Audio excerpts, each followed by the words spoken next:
திருமதி லட்சுமி, இப்போ உங்களுடைய அப்சர்வேஷன் படி ஒரு இழுபறி ஒன்று இருந்துகிட்டே இருக்கு. எல்லா சைட்ல இருந்தும் ஒரு டிமாண்ட் கொஞ்சம் கூடுதலா இருக்கு. நிறைய சீட்டு வேணும், 2 சீட்டு ஒரு ராஜ்யசபா சீட்டு அப்படிங்கிற கோரிக்கையும், நாங்க எங்களோட ஓன் சிம்பிள்ல நாங்க கண்டெஸ்ட் பண்ணணும் அப்படிங்கிற இந்த கோரிக்கையும் தான் இந்த இழுபறிக்கெல்லாம் காரணமா இருக்கா? எல்லா அரசியல் கட்சியும் அப்படிதானே இருப்பாங்க. சொந்த சின்னத்தில் கண்டெஸ்ட் பண்ணணும், அதிக தொகுதியில் கண்டெஸ்ட் பண்ணணும். இது நியாயமான ஒரு டிமாண்டாக தானே இருக்க முடியும். எந்த அரசியல் கட்சியாக இருந்தாலும் ஓட் ஷேர் அவங்களுக்கு எவ்வளோ இருக்குது, குறைச்சிருக்கா அதிகம் இருக்கா அப்படிங்கிறதுலாம் இல்லை. ஓட் ஷேர் எவ்வளோ இருந்தாலும் எல்லா கட்சியுமே சொந்த சின்னத்தில் நிற்கணும் அப்படிங்கிறது இருக்கும்.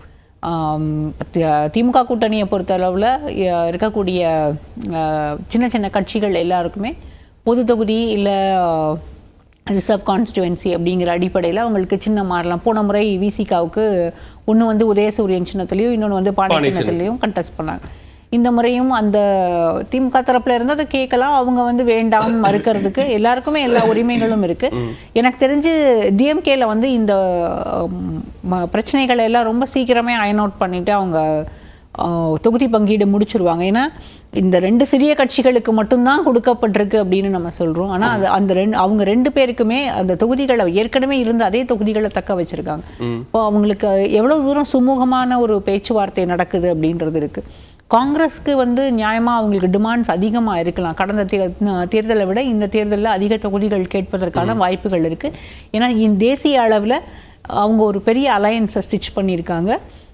ஏன்னா இன்னைக்கு ஆப் கூட வந்து ஆம் ஆத்மி கட்சி கூட பஞ்சாப், டெல்லி, ஹரியானா அங்கே இருக்கக்கூடிய சூழலும் அதே போல் யூபியில் இருக்கக்கூடிய சூழலும் இது எல்லாத்தையும் பார்க்கும்போது காங்கிரஸ்க்கு பெரிய நம்பர்ஸ் ஒருவேளை ஆட்சி பொறுப்புக்கு வர்றதுக்கான வாய்ப்புகள் இருக்கிற மாதிரி கூட ஒரு சூழல் இருக்குது. ஏன்னா மமதா கூடவும் வெஸ்ட் பெங்காலையும் அவங்க வந்து காங்கிரஸ் வந்து சீக்கிரமாக இருக்கக்கூடிய பிரச்சனைகளை தீர்த்துட்டு அங்கேயும் வந்து கூட்டணி பேச்சுவார்த்தை சுமூகமாக முடிக்கப்படும். அப்படி பீகாரில் தேஜஸ்வி லாலு பிரசாத் கட்சியோட பேசிக்கிட்டு இருக்காங்க.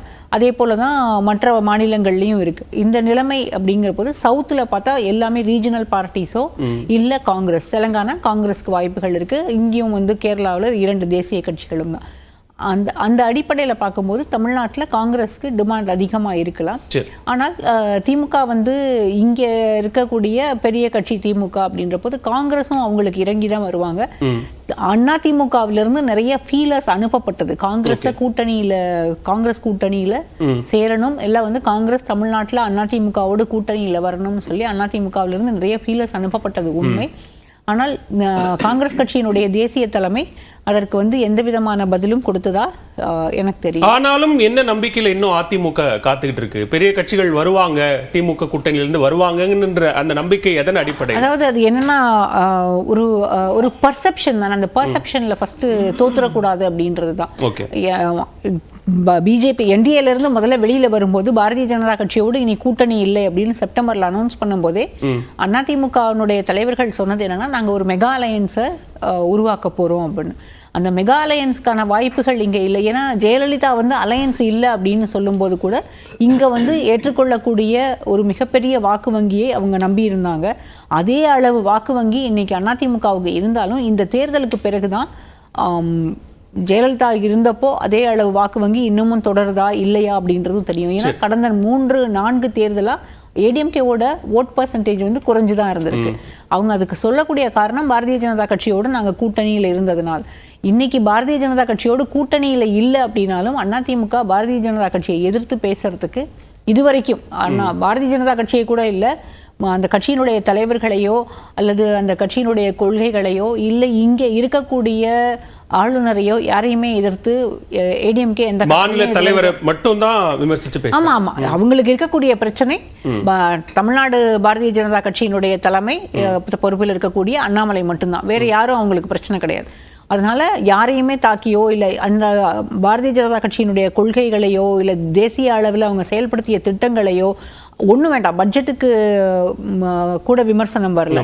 அதற்கு பிறகு இப்போ நம்ம தமிழ்நாடு கவர்மெண்ட்டோட தமிழ்நாட்டில் ஆளுநர் உரையின் போது அந்த ஆளுநர் உரையை அவர் வந்து படிக்காம போறார். அதுல புரட்சி தலைவர் எம்ஜிஆரை பத்தி கூட மென்ஷன் பண்ணியிருக்கு. அதை படிக்காம போயிட்டாரேன்றது ஏடிஎம்கே தலைமையினுடைய கேள்வி. அதுக்கு அதை பத்தி வரவே ஆளுநருக்கும் அரசுக்குமான பிரச்சனைன்னு சொல்லி ஒதுங்கிடுறாங்க. இப்போ இந்த மாதிரி எந்த ஒரு மாநில உரிமை சார்ந்த அல்லது மாநிலத்தினுடைய எந்த பிரச்சனைக்கும் குரல் கொடுக்காமல் நாங்கள் நாங்கள் திமுகவை மட்டுமே எதிர்ப்போம். அவங்க வந்து ஆன்டி டிஎம்கே ஓட்ஸை மட்டும்தான் ஃபோக்கஸ் பண்றாங்க.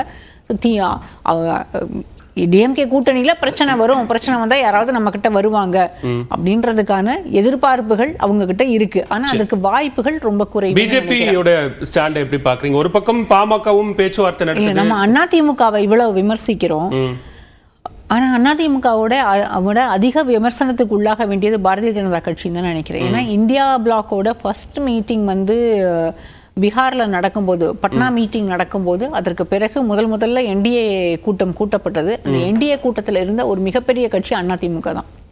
அந்த ஒரு கட்சியும் வெளியில வந்துட்டாங்க. மற்ற கட்சி எல்லாம் ஒரு எம்பி 2 எம்பி இருந்த கட்சி தான். அதிமுகவும் வெளியில வந்துட்டாங்க. சவுத்ல எல்லா மாநிலங்கள்லையுமே தமிழ்நாட்டில் பாரதிய ஜனதா கட்சிக்கு ஒரு நம்பிக்கை இருந்தது. அந்த நம்பிக்கைக்கு காரணம் அதிமுக. இன்னைக்கு ஏடிஎம்கேக்கு இருக்க ஓட் ஷேரு, ஏடிஎம்கே வந்து ஒருவேளை பல தொகுதிகளில் இரண்டாவதாக வந்து இருந்தாலும், இல்லை சில தொகுதிகளில் அவங்க வெற்றி பெற்றாலுமே கூட இங்கே இருக்கக்கூடிய பாரதிய ஜனதா கட்சிக்கு தமிழ்நாட்டில் பெரிய வாய்ப்புகள் இருக்கிறதா? ஆனா பாரதிய ஜனதா சொல்லக்கூடியது என்ன அப்படின்னா, இப்போ நேற்றைக்கு விஜயதாரணி இன்னும் தமிழ்நாட்டிலிருந்து சில முக்கிய புள்ளிகள்லாம் வந்து பாஜகவில் இணைவாங்க. இதெல்லாம் பாஜகவுக்கு ஒரு பலம். மற்ற கட்சிகள் மீது நம்பிக்கை இழந்த அந்த கட்சிகள் இருந்து வர்றது. பிஜேபி இஸ் நத்திங் பட் என்ன சொல்றது, பாரதிய ஜனதா கட்சி ஒரு புதுமையான காங்கிரஸ் தான். பெரும்பாலும் காங்கிரஸ் கட்சியில இருந்தோ இல்ல ரீஜனல் பார்ட்டிஸ்ல இருந்தோ அங்க கூட்டிட்டு போயிருக்காங்க. அவங்களுக்கு சொந்தமா அவங்க கல்டிவேட் பண்ண கிராஸ் ரூட்ல இருந்து வளர்ந்து வந்த கட்சியினுடைய பொறுப்பில் இருக்கக்கூடியவர்கள் பெரும்பாலும் யாருமே இல்லை. நீங்க இந்தியா முழுக்கவே எடுத்துக்கோங்க, மோடியும் அமித்ஷாவையும் ராஜ்நாத் சிங் அந்த மாதிரி பெரிய தலைவர்களை நீக்கிட்டு நீங்க பாத்தீங்களா, பெரும்பாலான மாநிலங்கள்ல காங்கிரஸ்ல இருந்து கூட்டிட்டு போனா அவங்களோட லீடர்ஸ் தான் நிறைய பேர் இருந்திருப்பாங்க. அப்படி பார்க்கும்போது தமிழ்நாட்டிலையும் விஜயதாரணி இன்னைக்கு அவங்க கூட்டு போயிருந்தாங்க. விளவங்கோடு ஏற்கனவே விஜயதாரணி அவங்க செல்வாக்கோடு இருக்காங்க. அவங்களுடைய எதிர்பார்ப்பு என்னன்னா, கன்னியாகுமரி தொகுதியில போட்டியிடணும் அப்படிங்கிறது தான் அவங்களுடைய எதிர்பார்ப்பு.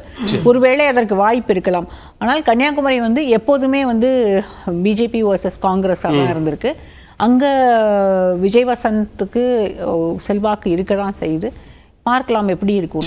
திரு ரவீந்திரன் சர்மா அவர் பாஜக சொன்னதுனால முதற்கட்ட பார்வை மட்டும் வாங்கிட்டு வந்துடுறேன் திரு நித்யானந்தன் கிட்ட.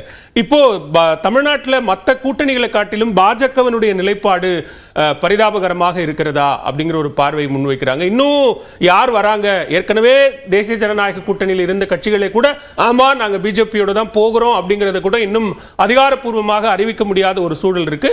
ஈவன் மற்ற கூட்டணியில் இருக்கிற மாதிரி நாங்க ஈவன் தமிழ் மாநில காங்கிரஸ் கூட நாங்க போட்டியிட்டா நாங்க சைக்கிள் சின்னத்துல தான் போட்டியிடுவோம் அப்படின்னு சொல்லக்கூடிய ஒரு நிலையும் இருக்கு. அதே நேரத்தில் பாஜகவிலிருந்து நீங்க தமிழ்நாட்டில் மட்டுமல்ல எந்த மாநிலத்திலும் தாமரை சின்னத்தில் போட்டியிட்டு பிரதமரை மோடி அவர்களை 3வது முறையாக பிரதமராக்க வேண்டும் என்று வரக்கூடிய கட்சிகளுக்கு மட்டும்தான் இந்த கூட்டணியில இடம் அப்படின்னு சொல்லக்கூடியதை எப்படி பார்க்குறீங்க? அனைவருக்கும் வணக்கம். பாரதிய ஜனதா கட்சி பரிதாபத்திற்குரிய இடத்துல இருக்கிறது என்பதை என்னால் ஏற்றுக்கொள்ள முடியாது. ஏனென்று சொன்னால் பாரதிய ஜனதா கட்சி தமிழகத்திலே கால் கூட ஊன்றவில்லை. பாரதிய ஜனதா கட்சி தமிழகத்தில் இல்லை என்று சொன்ன கட்சிகள் தான் இன்றைக்கு பாரதிய ஜனதா கட்சி எதிர்க்கின்ற கட்சிகள். ஆனால் அத்தனை கட்சிகளும் பாரதிய ஜனதா கட்சியை குறிவைத்து எதிர்க்கின்றன என்று சொன்னால் இல்லாத ஒரு கட்சியை ஏன் எதிர்க்க வேண்டும்? எனவே கடந்த தேர்தலை காட்டிலும் இந்த தேர்தல் பரிதாபத்திற்குரியதாக பாரதிய ஜனதா கட்சி இல்லை.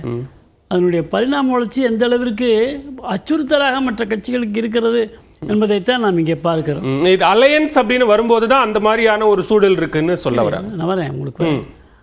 கடந்த தேர்தல் கூட பாரதிய ஜனதா கட்சி எந்த கட்சிக்குமே இன்னும் அலையன்ஸ் கூட்டணி அமையல. எந்த கூட்டணிக்குமே இன்னும் எல்லா கட்சியும் எந்தெந்த கட்சி வரப்போகுதுன்னு சொல்லலை.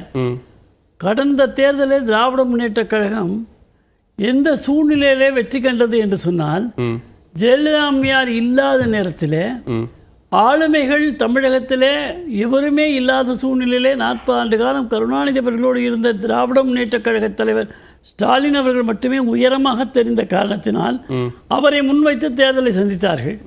மற்ற கட்சிகளில் ஆளுமை இருப்பதாக இன்னும் நிரூபிக்கப்படவில்லை. எடப்பாடி அவர்களையும் சேர்த்து சொல்றேன், இன்னமும் நிரூபிக்கப்படவில்லை. ஆனால் ஸ்டாலின் கூட்டணியில் இருக்கும்போது திரு எடப்பாடி பழனிசாமி ஆளுமையா தெரிஞ்சாரு. அப்போ எப்போ ஆட்சி போன தேசிய ஜனநாயக கூட்டணியில ஆட்சி காலத்துல இருக்கும்போது திரு எடப்பாடி பழனிசாமி ஆளுமையாக தெரிந்தார். இப்ப கூட்டணியில இருந்து வெளியில வந்த பிறகாக அவர் ஏன் ஆளுமையா தெரியல? அதான் நான் சொல்ல வரேன். ஆட்சி போன பிறகு அதாவது ஆளுமையாக தெரிந்தாரா ஆளுமையாக இருந்தாரா என்பது தேர்தல் முடிவுகள் நமக்கு உணர்த்தி இருக்கிறது. ஸ்டாலின் தான் வெற்றி பெற்றார். அப்போ ஆளுமை இல்லை, ஆளுமையாக தெரிந்தார், ஜெயலலிதாவுடைய பெயராலே ஆட்சிக்கு வந்தவர் என்பதை மக்கள் நன்றாக புரிந்து கொண்டார்கள். எனவே வேறு ஆட்கள் இல்லாத திராவிட முன்னேற்ற கழகத்தை என்று அதற்கென்று வாக்குகள் இருக்கின்றன. அந்த வாக்குகளினால் திராவிட முன்னேற்ற கழகம் வெற்றி பெற்றது. இல்ல, இப்ப கூட லட்சுமி அதை மேற்கோள் காட்டினாங்க. அதற்கு பிறகாக தான் நடந்ததுதான் என்டிஏவினுடைய டெல்லி கூட்டம். அந்த கூட்டத்தில் நரேந்திர மோடி அவர்களினுடைய வலதுபுறம் அமர வைக்கப்பட்டார் எடப்பாடி பழனிசாமி. ஒரு லார்ஜஸ்ட் பார்ட்டியா அலையன்ஸ்ல இருந்தது ஏடிஎம்கே தான். இதுவரைக்கும் தேசிய தலைமையிடம், பாஜகவினுடைய தேசிய தலைமையிடம் இருந்து அதிகாரப்பூர்வமா அதிமுக எங்க அலையன்ஸ்ல இல்ல அப்படிங்கிற ஒரு ஸ்டேட்மெண்ட் இதுவரைக்கும் வரல. அது நிர்மலா சீதாராமன் ஆகட்டும், அண்ணாமலை ஆகட்டும், திரு அமித்ஷா ஆகட்டும், எல்லாருமே சொல்லக்கூடியது என்னன்னா ஸ்டில் கேட் இஸ் ஓபன் அப்படின்னு தான் சொல்லிட்டு இருக்கு.